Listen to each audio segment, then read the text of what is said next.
क्या आप जानते हैं, एक बार श्रीराम ने पूरे समुद्र को सुखाने के लिए ब्रह्मास्त्र उठा लिया था। माता सीता लंका में थी, लेकिन श्रीराम की सेना के सामने था अथाह समुद्र। विशाल वानर सेना तट तक पहुंच गई, मगर आगे जाने का कोई मार्ग नहीं था।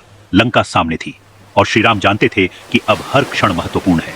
तभी विभीषण ने कहा, प्रभु पहले समुद्र देव से मार्ग देने की प्रार्थना कीजिए। श्रीराम ने कुशासन बिछाया और समुद्र देव की आराधना में बैठ गए। एक दिन बीत गया, लेकिन समुद्र की ओर से कोई उत्तर नहीं आया। दूसरा दिन भी बीत गया, लहरें उठती रहीं, पर समुद्र देव मौन रहे।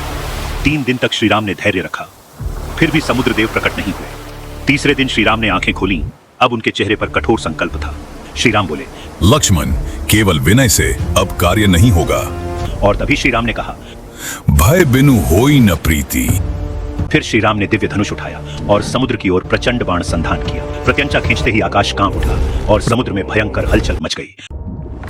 विशाल लहरें उठने लगी, समुद्र के जीव भी भय से व्याकुल हो उठे। और तभी श्रीराम ने ब्रह्मास्त्र की दिव्य शक्ति का आह्वान कर दिया। ब्रह्मास्त्र की ऊर्जा से पूरा महासागर कांप उठा और दिशाएं थर्रा गई। अब बस एक क्षण बाकी था, श्रीराम ब्रह्मास्त्र छोड़ने ही वाले थे। तभी समुद्र के बीच दिव्य प्रकाश उठा और स्वयं समुद्र देव प्रकट हो गए। समुद्र देव श्रीराम के सामने झुक गए और हाथ जोड़कर क्षमा मांगने लगे। उन्होंने कहा, प्रभु, अपनी प्राकृतिक मर्यादा के कारण मैं स्वयं सूख नहीं सकता। फिर समुद्र देव ने उपाय बताया।